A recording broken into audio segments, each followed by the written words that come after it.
Hi, I'm James. And I'm Anthony. And this is Words and Numbers, presented by FEE, the Foundation for Economic Education.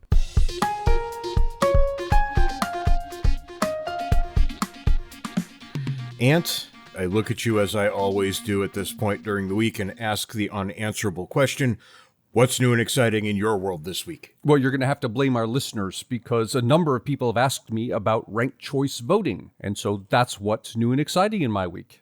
I'm going to have to dig through the Backstage group and find out who's encouraging you again. Proponents say that the benefit is that you get richer information because if no candidate gets a clear majority, it's possible that second-best candidates might. Let's start with how ranked choice voting works. Instead of casting a vote for your favorite candidate, you rank all the candidates from best to worst. Picture a race in which more than two candidates are running. If no candidate gets more than 50% of the votes, then the candidate who gained the least number of votes is dropped out of the running and the votes are retallied. For example, suppose a Democrat, a Republican, and a Libertarian are running against each other. None receives more than 50% of the votes, and the Libertarian receives the least of all three. So, the Libertarian gets dropped, and everyone who listed the Libertarian as their number one pick now gets switched to their number two pick. So, the left-leaning Libertarians now become Democrat votes, and the right-leaning Libertarians now become Republican votes. We retally the votes and see which of the two remaining candidates receives more than 50%. But ranked choice voting suffers from its own problems, as places that have tried it have discovered. Australians used ranked choice voting. In their 2010 election, the party that ultimately won was the first choice for only 38% of the voters, while the party that lost was the first choice for 43%. That is, more voters liked the party that lost the vote than liked the party that won the vote. Minneapolis used ranked choice voting in its 2017 mayoral election. The winner of that 16-way race, Jacob Fry, was the top choice of only 25% of the voters. I cooked up an example that highlights potential problems with ranked choice voting. Suppose you, I, and Clark Neely are running for the same office. To keep things simple, suppose that there are 11 voters. That means the winner needs to get 6 votes. Swayed by his smooth voice and boss physique, 5 people rank Clark as their number one pick. Inexplicably, 4 people rank you as their number one pick. And only 2 rank me as the number one pick. So, for voters' number one picks, it's Clark 5, James 4, Ant 2. No one has the 6 votes to win. Because I was the number one pick for the least number of people, I get booted from the race. It's now a race between Clark and James. But what about those 2 voters who listed me as their number one pick? Their votes get changed to their number 2 pick. Let's suppose that both of those voters listed James as their number 2 pick. So now we retally the votes. 5 people rank Clark as their number one pick, 4 people rank James as their number one pick, plus another 2 that rank James as their number 2 pick. That's 5 votes for Clark, 6 for James, and James wins. James won the ranked choice voting. But notice something strange. 5 people listed Clark as their number one pick, and only 4 listed James as the number one pick. Yet James won the election. Now, you can well say, yeah, but more people rank James as their number 2 pick. Okay, but if we're going there, consider that all 11 voters ranked me, either as their number 1 or their number 2. Counterintuitive examples like this are a warning that ranked choice voting could create more problems than it solves. I can't be definitive on this. I can't say that it will cause more problems than it solves, but it will in fact cause more problems, and there'll be different kinds of problems than we've ever had before. And you have to realize, and I know some economists have done a little bit of work on this over the years, you have to realize there is no perfect method that will satisfy everyone to a sufficient degree. There is no good method of collecting votes that will work. There's always going to be a problem. Once you admit that, and you have to, you can actually start working on it, because the goal shouldn't be to make a perfect voting system. The goal should be to make a better voting system. That's correct. And as long as we can do that, we'd be far better off.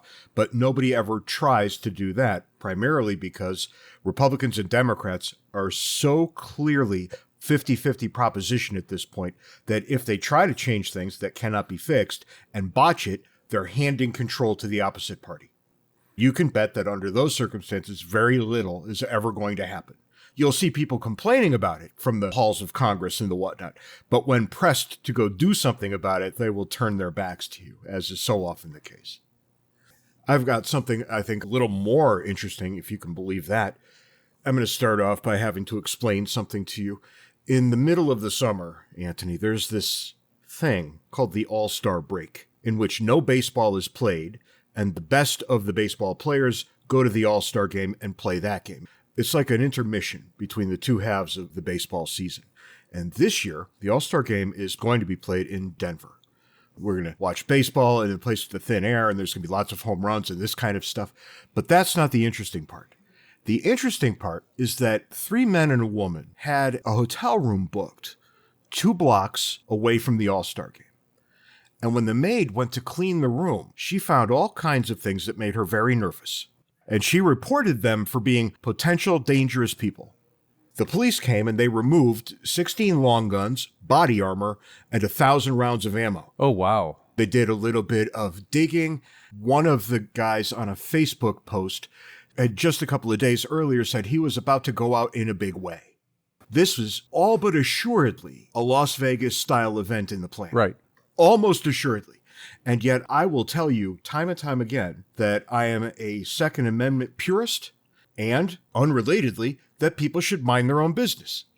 Well, here we have a woman not minding her own business, reporting on gun use, which offends my Second Amendment sensibilities, and yet I know for a fact that if I were her, I'd have done the same thing. Yep. She just saved a bunch of people's lives. She absolutely did the right thing. Mm-hmm. No matter what our views on anything else might happen to be. And I know I'm going to get hate mail on this, and they're going to say, but you don't know they were planning on that. But yes, I do.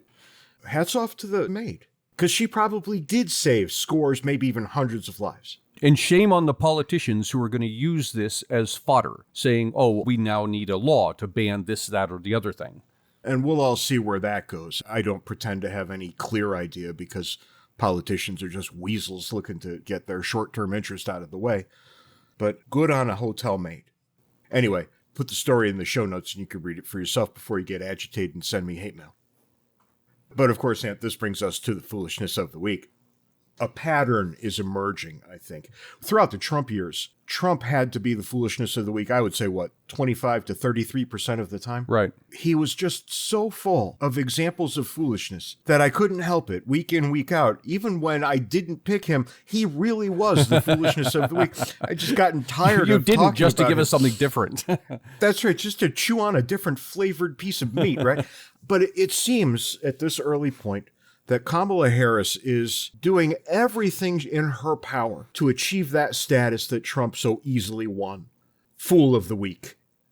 Vice President Harris says it's, quote, almost impossible for rural Americans to photocopy their ID. Almost impossible. Almost impossible. But hold the phone, because why on earth would it matter?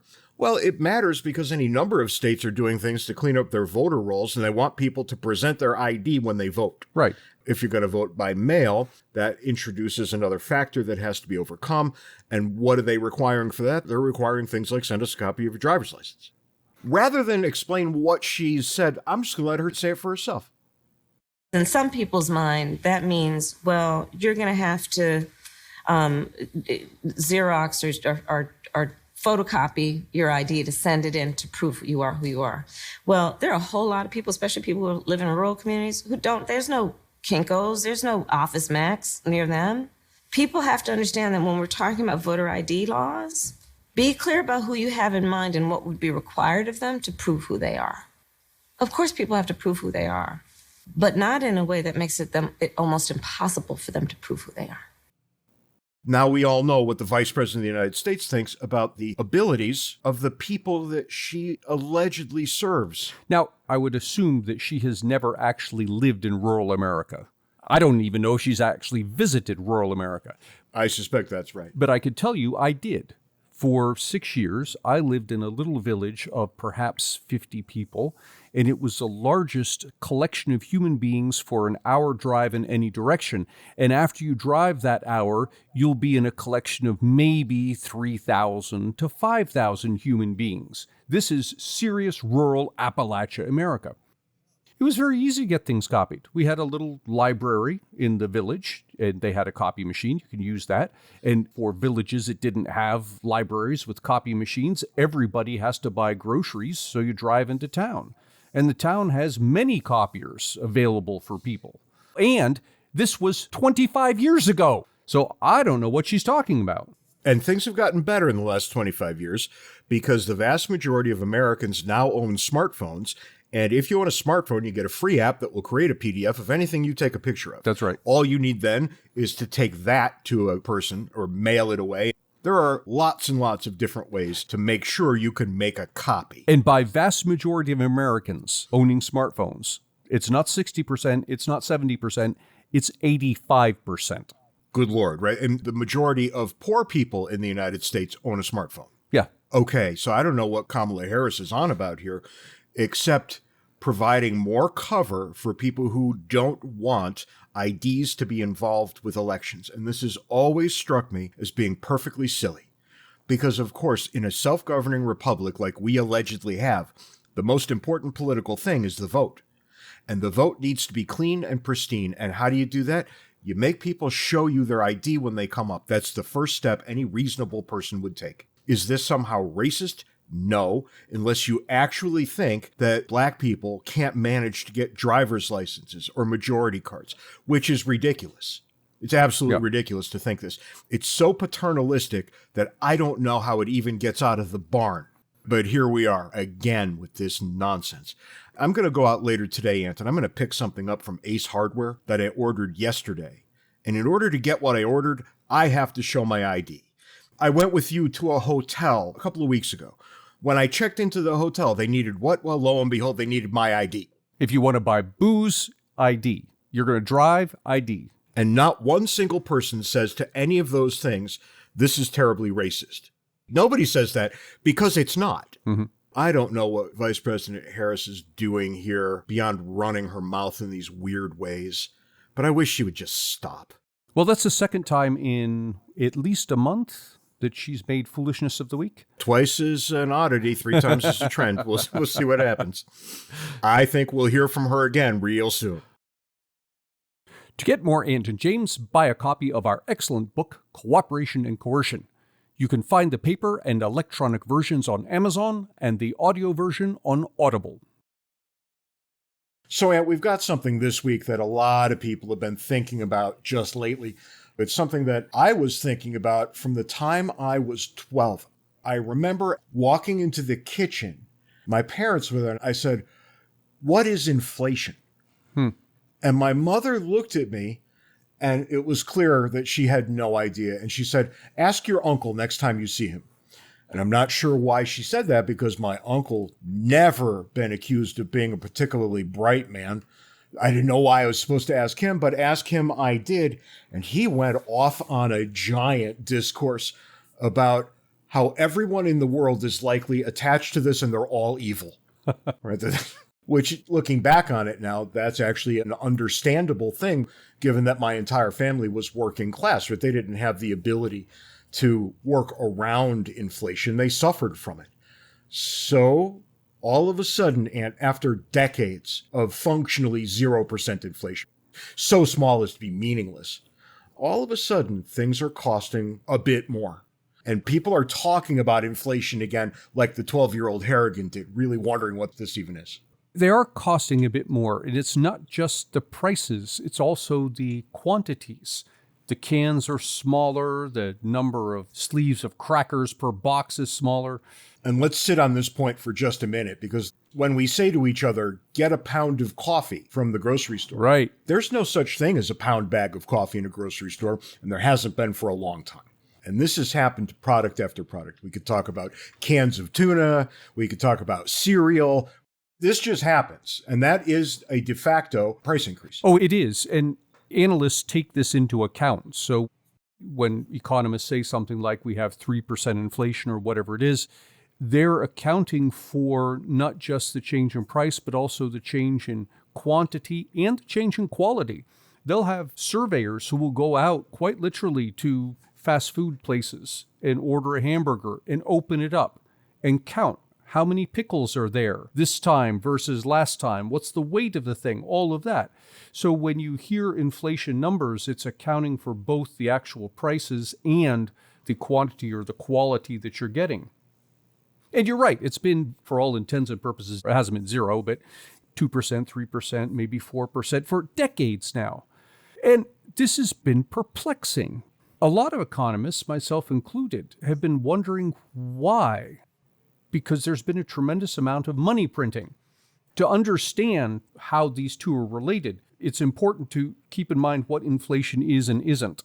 It's not the rise in specific prices. So you see the price of lumber going up. That's not inflation. It's the rise in the price of lumber. Inflation is a rise in the average price level. So some prices may go up, some prices may go down, some prices may stay the same. But if the average of the prices of things consumers typically buy goes up, that's inflation. And people across the fruited plain right now are saying prices never go down. But they do, you just don't notice. Yeah. Because if I go out to buy a cell phone tomorrow, it does so much more at the same price as the last one did that the only rational conclusion is that it costs less. Oh, yeah. Adjusted for quality, prices of electronics have been dropping like 40% per year for decades. We used to point out when we did certain talks on the road that every high school kid in the room has more computing power on his person than NASA had total when the first moon operations went into effect. And we don't even talk about that anymore because it's such a truism. All you have to do is compare what's in your pocket now with whatever cell phone you had in 2005. Yep. Now, that wasn't a long time ago. That was 15, 16 years ago. And yet that thing in your pocket is unrecognizable by the standards of 2005. The only conclusion is that it's gotten cheaper. So too your televisions. And not only has the price of a TV gone down, I just bought a 75-inch TV, a 75-inch TV, and I paid $560 for it. Now, for comparison, my college, which you used to teach at, years ago, and by years I probably mean like 20 years ago, somebody gifted to them a widescreen flat TV. I don't know how big it was, but I'm sure it wasn't 75 inches. But I do recall that 20 years ago, it cost $10,000. In today's terms, that's a $20,000 television. Right. I remember when my father went out and bought the first 30-inch CRT TV that was available to people on a limited income, right? Yeah. And he had always said, if those things ever get down under $1,000, I'm going to go buy one. And don't you know, $900 later, we had one in the living room. Right, yeah. And if you could get that $1,000 TV right now and turn it, you couldn't even hook it up. But if you could turn it on and use it, you would throw it away immediately. Mm-hmm. Because it's garbage compared to what you can have for a very rational price. And it's not just the TVs, it's what you see on it. We have Netflix and Hulu, and well, Hulu you get for free if you're willing to put up with the ads. Netflix for whatever it is, $10, $20 a month. And it's hundreds, if not thousands, of different programs. When I was a kid, I don't know what the price was, but I wouldn't be at all surprised to know that it was like $20 a month for cable. And that was 13 channels. No, it wasn't even 13, it was like 10 channels. I remember we got cable. I was in high school. My town was a lagger in this sort of thing because the towns would make the deals with the cable companies, and that's how you got it. But it's astonishing. You look at almost anything. You know, I'm a musician. I can buy a world-class guitar for about $500.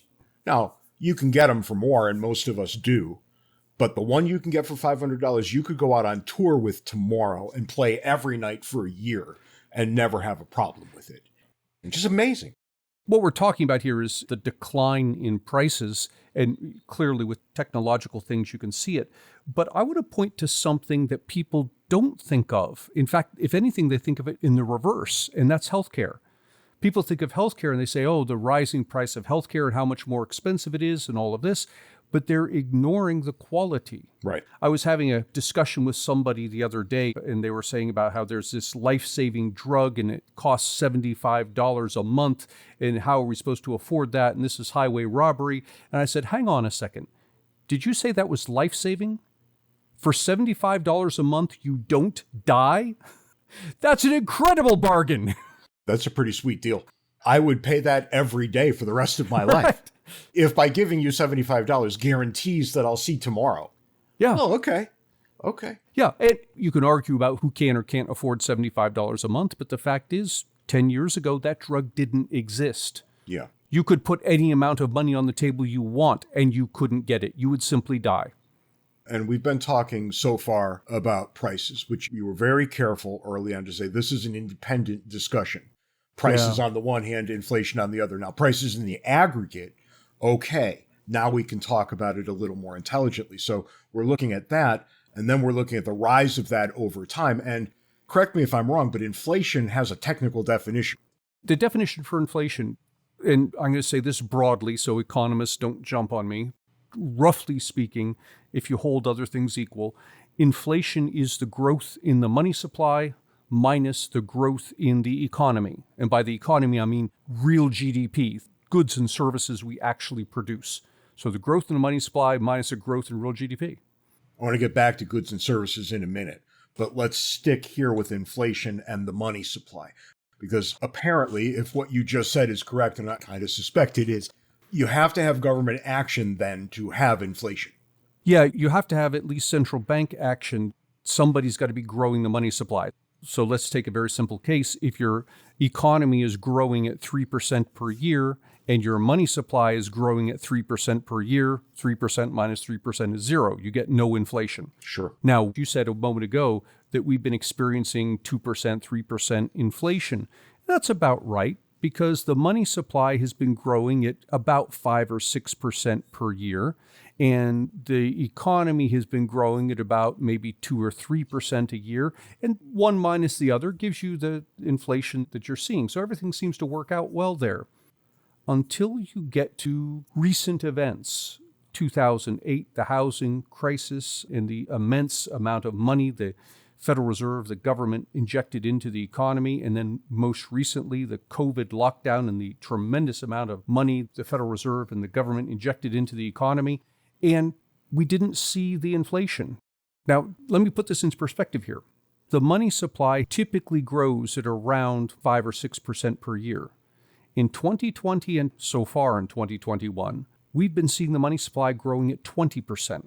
That's 4 times. That's going to be a problem. Yeah. Even I know that that's going to cause a good, healthy ripple. Yeah, that's 4 times the normal growth. And so you would expect, other things equal, to see maybe 4 times the amount of inflation, but you didn't. I mean, we're starting to see some inflation now. Well, hold the phone there, right? Because in order to come to these conclusions, we typically, or economists typically, look at a basket of goods and services. Right. Consumer price index comes to mind. And that's what they use to decide whether we're having inflation or not. Right. But the problem here is obvious. What if there are things out there in the economy that are not in the basket? Yeah. So we look at consumer goods. Now you could say, well, you've ignored things that businesses buy and sell, and that's correct, except that the reason businesses buy and sell anything is so that they can ultimately be producing things that consumers want. So in that sense, consumer prices capture everything that's going on. But you and I have talked about things that people do spend their money on that is not counted in the government statistics. And the obvious one is the price of securities. Yeah. So that's a big thing. That doesn't appear in the list, and yet they get way more expensive year in, year out. Economists don't count prices of financial instruments. They're simply counting prices of goods and services. So if prices of stocks or bonds go up, that has no bearing on the inflation calculations. I suspect what's been going on, and I'm hearing as time goes by more and more economists saying the same thing, is that as the money supply increased during early part of 2020 and into 2021, much of this money went into financial markets, not into goods and services markets. And what happened? Well, it caused an increase in prices in financial markets, not in goods and services markets. Now, In goods and services markets, when prices go up, we call that inflation, and we understand that this is a bad thing. It's now going to cost me more to buy things. But in financial markets, when prices go up, we tend to think of that as a good thing. We call it a rising stock market. Mm-hmm. And everybody cheers and says, my portfolio is worth more and my retirement is worth more. And reasonable people out there, I think myself included, ask harder questions like, why is the price to earnings ratio no longer important? Right. The price of a stock compared to what that company earns. Yeah. And that was the most important metric for almost all of stock market history. And now it's not even on the table for a lot of these stocks. And because once the number gets large enough, people stop believing it. Yeah, that's right. And that's what's going to happen if prices of financial instruments keep on rising. You get these ridiculously high PE ratios. And so people start talking about them.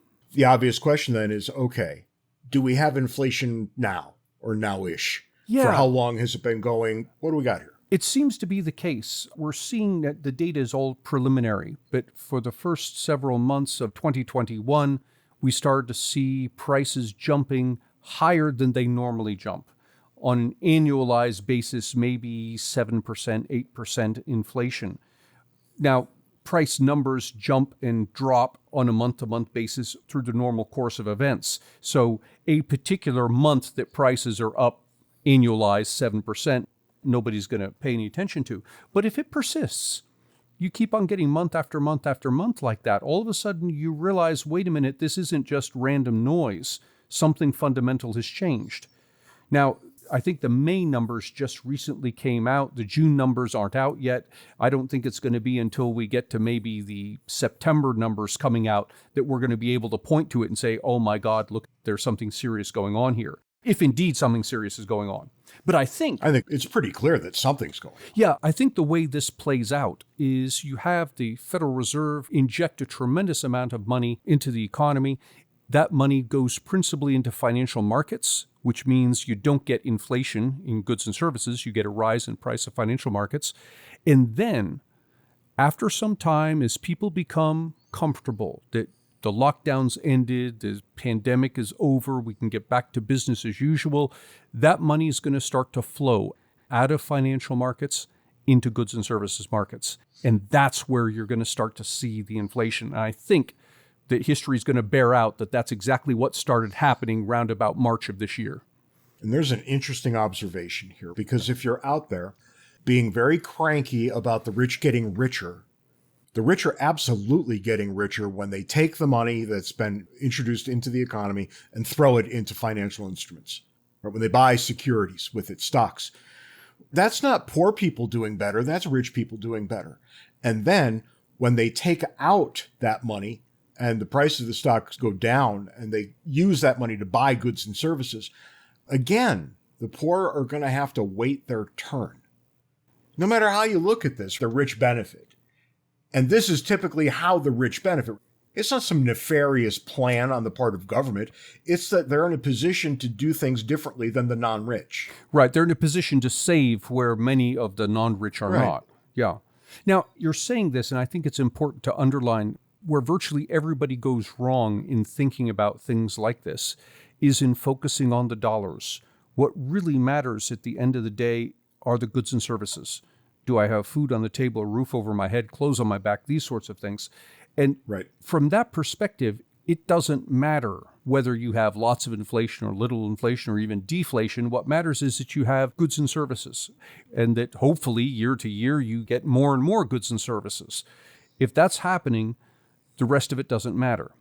The reason we economists get concerned about inflation isn't because the prices matter in that sense, not that they're more important than the goods and services, but rather that unanticipated inflation causes people to behave in ways they wouldn't behave otherwise. For example, if all my life inflation has been 3 or 4%, and I have some money and I decide I'm going to invest it in bonds paying 6% interest, okay, I'm expecting to make 3% better than inflation. And I lock my money up. I put it in there for 10 years, let it sit and cook and earn more than inflation over time. And then all of a sudden, I find out inflation isn't 3 or 4%, it's 20%. Right. Now, all of a sudden, this money that I've locked up in the bonds is now losing. It's becoming worth less and less. It's being eroded by inflation. And the moral of the story is, had I known at the time I made the decision to invest in the bonds, had I known that we were going to be experiencing 20% inflation, I would not have invested in those bonds. I would have done something different. And that's the problem with inflation. When it comes along in an unanticipated way, people find themselves having made decisions that they would not have made otherwise. Let's shift gears here for the last part of our conversation on inflation, because you and I have been predicting massive inflation for some years. So what's the case that leads you to conclude that we are, in fact, going to get massive inflation? And then explain to me why it hasn't happened yet. What leads me to conclude that we're going to be seeing massive, I say massive from the perspective of the United States inflation, is runaway government spending. That we've reached a point where politicians have found that they have to keep spending more and more to attract voters back to the polls year after year. And that while voters aren't tolerant of increased taxes, they tend to be much more tolerant of borrowing. And so how do we, the politicians, fund all of this increased spending year after year? We borrow more and more. But here's the problem. The United States has borrowed so much money, it's running out of places to borrow more. And when you run out of places to borrow more money, the only place left is the Federal Reserve. That is, it prints the money and loans it to you. Well, when the Federal Reserve prints money and loans it to the government spends it, that's an increase in the money supply. And there's where you get your inflation. Now, if you do the numbers and you say, all right, let's assume that we have on an ongoing basis $1 to $2 trillion per year in deficits, and let's assume an extreme case. I don't think we're going to have the extreme case, but we might approach it. Let's assume an extreme case where the Federal Reserve is loaning the bulk of that $1 or $2 trillion a year. Well, you do the numbers and go back to that equation I gave you that inflation is growth in the money supply minus growth in the real economy. You're probably looking at 7 to 15% inflation on an ongoing basis year after year after year. Boy, that's going to be 1979 to 82 all over again. Yeah, it's not hyperinflation. Hyperinflation is thousands or millions of a percent. It's not that, right. But it is astounding compared to what we're used to in this country. All right, so I'm going to ask you the follow-up question that I always get asked when I talk about these sorts of things. Okay, let's stipulate that everything you said was correct and that it will come to pass. How can I protect myself? Yeah, that's a really good question. And before you say a word, we are not financial experts. Don't take our advice on things. Take what we say as an opportunity to go figure out more on your own. Really, that's a question for someone who's trained in finance. Sure, but there are answers. Yeah, and the common answers that you get, and by common I simply mean these are things that people have gone to in the past to avoid inflation or to mitigate the effects of inflation, are hard assets. Of course, metals, gold and silver, this sort of thing, land, real estate. Real estate is actually the biggest of the ways. You can buy a house. I'm a good example here because I thought this way when I was buying my latest house, the one I'm sitting in right now. And I thought, okay, I'm going to bet with my own money that very significant inflation is on its way.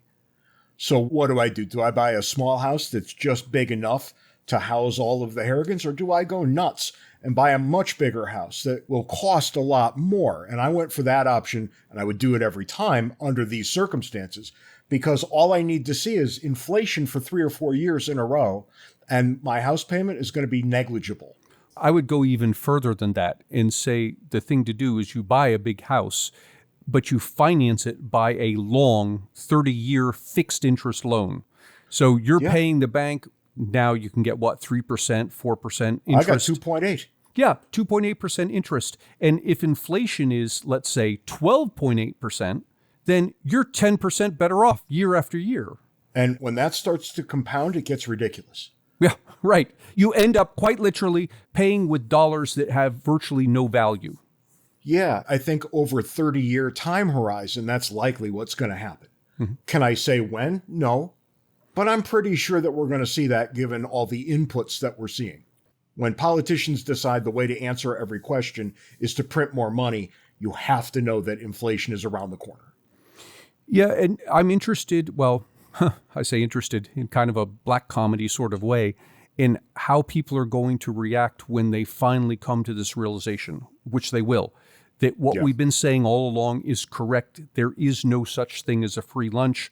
All of this quote-unquote free stuff that politicians have been handing out actually does come with a price tag. And I think they're starting to realize it because the housing market is hot all over the country. Yeah. People are thinking, I need to buy a house now. And why are they thinking about that in that way? 2.8% is possible. On a mortgage, that's ridiculous. It's almost unheard of. Just 10, 15 years ago, I bought a house and it was 5.6. I'm paying half as much now as I did then. And when money gets this cheap, people grab it. So they may not realize why they're doing it, but they're absolutely doing it. I want to quickly touch on one thing that conspiracy theorists bring up, and that is there's a unfortunate coincidence that came about at the same time that the Federal Reserve is doing this quantitative easing with regard to the COVID lockdowns. Round about that same time, it altered its definition of the money supply. And conspiracy theorists point to this and say, well, the reason they did that was to hide the massive inflating that they're doing. It's none of that. Without getting too much in the weeds, what goes on here is there's two major classifications of what we call money, M1 and M2. M1, think of as checking accounts and cash. M2, think of checking accounts, cash, plus savings accounts. There's more to it than that, but basically it's that. And what's happened is in the past, the money supply was always M1. It was how much cash and checking was out there, because that's what people actually use to buy and sell things. Round about, I guess it was April of last year, the Federal Reserve redefined the money supply to be M2, cash and savings and checking. And the reason it did that was simply because with the rise of electronic banking, it has become so simple. If you have money in a savings account, you can log into your bank and move it in a matter of seconds from your savings account to your checking account. And so from a practical perspective, money sitting in a savings account doesn't look markedly different than money sitting in a checking account. And because of that, they do this redefinition. Now, if you don't like that redefinition, it's perfectly fine. All you do, if you want to ask the question, what is the money supply? Just go back in time and look at what's happened to M2, because the definition of M2 hasn't changed. It's always been this thing.